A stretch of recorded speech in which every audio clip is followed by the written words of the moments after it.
Well, I thought I was going to go do normal, go out to the Cherry Blossom Festival, but when I went to get on the bus, my transit card's expired, and I gotta go get it renewed.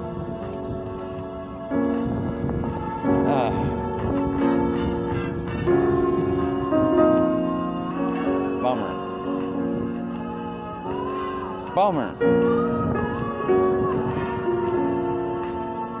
Used a speech in Poland's capital to make a strong defense of liberal democracy and the NATO military alliance, while also saying Europe must steel itself for a long fight against Russian aggression. In what was billed by the White House as a major address, Biden spoke in front of Memorial Castle, one of Warsaw's horrible landmarks that was badly damaged during World War II. John Paul II incited anti-communist Polish dissident and former President Lech Walesa as he warned that Putin's invasion of Ukraine threatens to bring decades of war. Quoting this battle, we need to be clear-eyed in this battle. The crowd of 1,000 celebrating refugees from Poland and elsewhere in the midst of a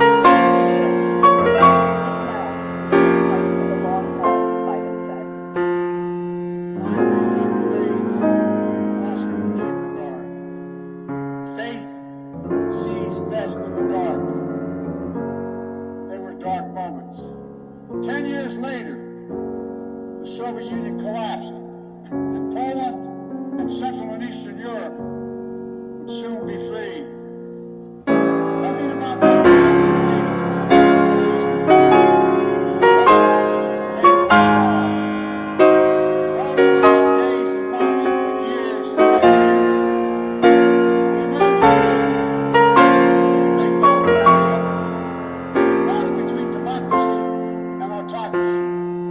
Between liberty and repression, between a rules-based order and one governed by brute force. In this battle, we need to be clear-eyed. This battle will not be won in days or months either. We need to steel ourselves for the long fight ahead.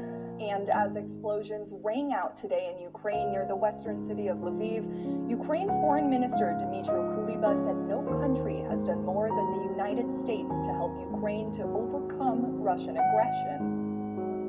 Dmytro Kuleba recorded a video address after his meeting with the President of the United States, Joe Biden, in Warsaw, Poland today. Kuleba conveyed the words of President Biden, who said that things unfolding now in Ukraine will change course of the 21st century. According to Kuleba, Biden also said that the United States will stand with Ukraine, quote, in everything until our victory. This news comes just as 3 powerful explosions rang out near the western city of Lviv, a destination for refugees that has been largely spared from major attacks.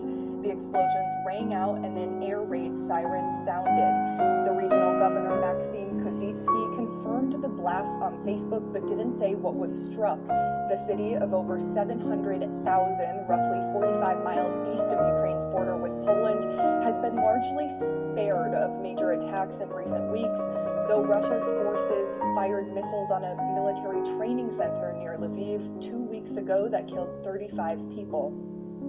Turning now to Japan, the Japanese Prime Minister and U.S. Ambassador paid tribute to hundreds of thousands of victims of the U.S. nuclear bombing in Hiroshima. The World War II attack drew some comparisons with today's global nuclear threat, including Russia in the war against Ukraine. The Japanese Prime Minister and U.S. Ambassador both laid wreaths for the bomb victims. The United States dropped 2 nuclear bombs, killing hundreds of thousands of people. Japan surrendered August 15th, which marked the ending of World War II. After visiting the Peace Memorial Park, both leaders exchanged thoughts on Ukraine. Looking now to Poland, U.S. President Biden has told Poland's President Andrzej Duda that, quote, your freedom is ours, echoing one of Poland's unofficial mottos. The two met today on Biden's final day in Europe to speak about their shared effort to end the war in neighboring Ukraine. Biden assured Duda that the U.S. and other NATO allies would come to their aid if Russia should attack. Biden called the collective defense agreement of the Western Military Alliance a sacred commitment and said that the unity of NATO was of the utmost importance. He also acknowledged that Poland was bearing the brunt of the humanitarian crisis. Material. This is not priced in risk assets.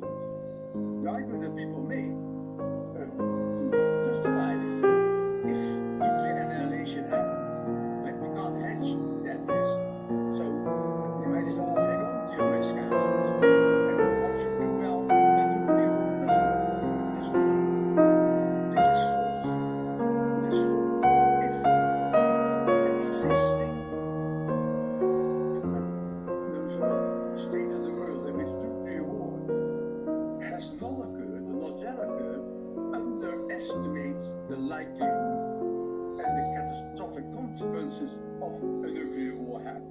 So I'm guessing that would be the same as biological warfare then. So I guess the other part I want to get to here is about the issue with energy prices, because there is a direct impact here with that. So how does that differ in terms of the reaction from markets?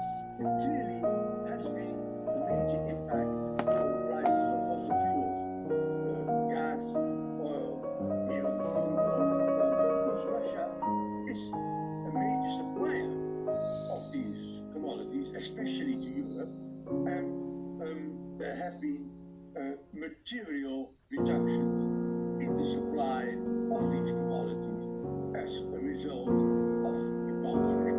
And in addition, everybody's right if everybody's wrong.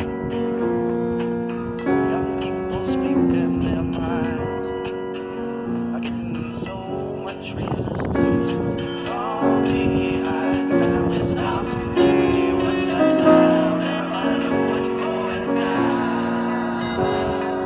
So true today, too. So far, an important step forward. This was Thursday. President Biden did not announce any new military shipments of tanks or planes to Ukraine, but he insisted equipment is flowing into the country. And he announced another $1 billion in humanitarian aid for food, shelter, water, and medical supplies. He also said the U.S. will respond if Vladimir Putin uses chemical weapons. we would respond if he. So Trump says that it's a good candidate. Everybody in the voters we talked to, the biggest question on their minds is whether Trump himself will run again in 2024.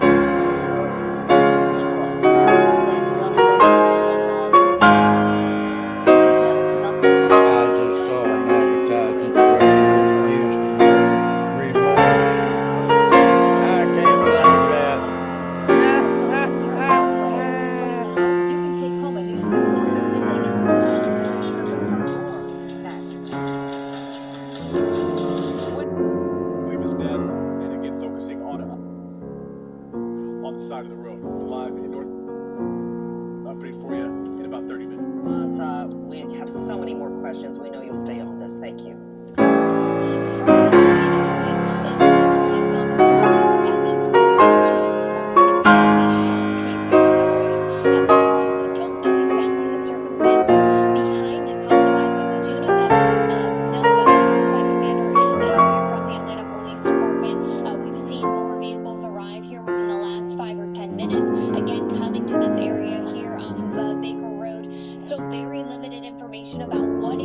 Transpired in this neighborhood this morning, but we are asking for those details. We do believe that we will be speaking to the homicide commander here within the next few minutes, and as soon as we gather more information about what exactly happened, who this victim was, and the circumstances behind this investigation, we'll update you both on air and online.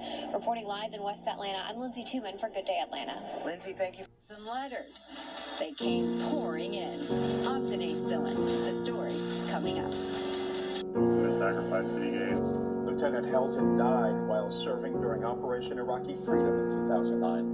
The family continues to honor him through the Lieutenant Helton Memorial Foundation. Developing to. Everybody's right if everybody's wrong. Young people speaking their minds are getting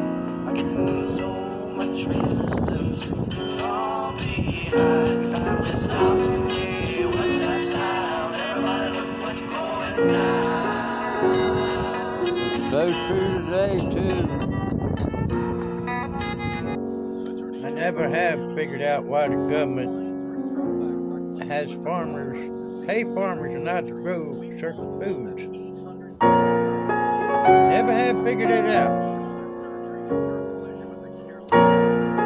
We could decrease the yield of barley and hops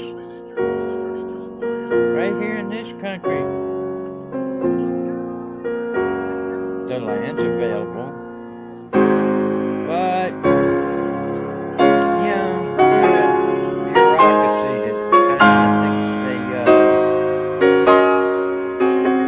need to just keep everybody on the leash and have them go to bed on an empty stomach. I hope not.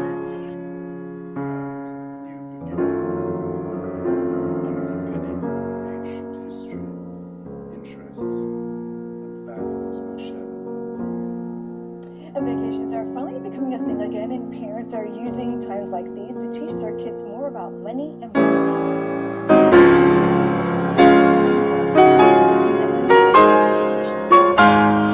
It's also an easy way to teach kids about money to boost their financial literacy. Because currencies are cheap in daily lives and souvenirs, consciousness of costs money into kids' minds. Talking to them about these costs will help them become financially wise adults. While many parents feel uncomfortable talking about money, travel offers a natural way to teach kids about money and give them the skills they will need to travel as confident adults one day.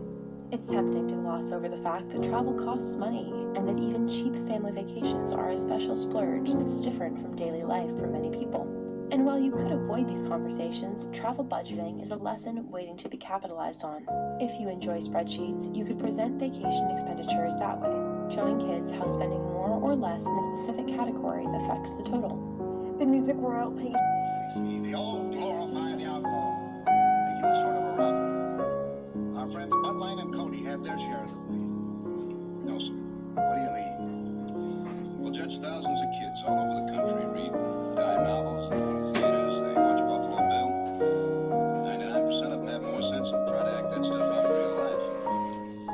There's something else bothering Alf. You think he's loco? No, sir.